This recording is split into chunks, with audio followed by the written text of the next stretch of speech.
Whether you think you can or whether you think you can't, you're right.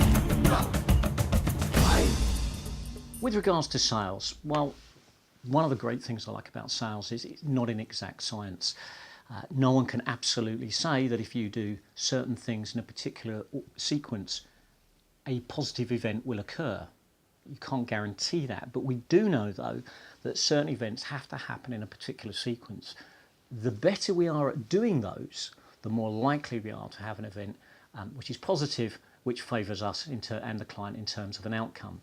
So when I look at my sales training programs and I develop them, I look at two main things. I look at process, the process through which people sell, and then I look at the soft skills in terms of how people interact. So let's first of all tackle process as an example.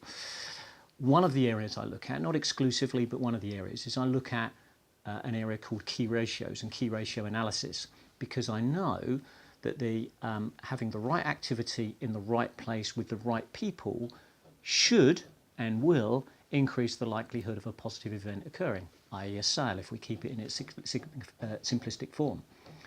What I do know though is, like many salespeople, and I can certainly say this myself, I've been a busy fool. I've been running around doing more calls because I believe that having a higher level of activity will increase the likelihood of a sale. Well, maybe it will and maybe it won't.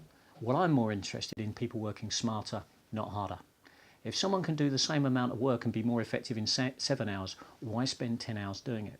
So what I do is I look at a key ratio analysis model, which helps people to understand about where they actually spend their time, with whom, and what it is they're actually going to get from that call. So keep it really simplistic.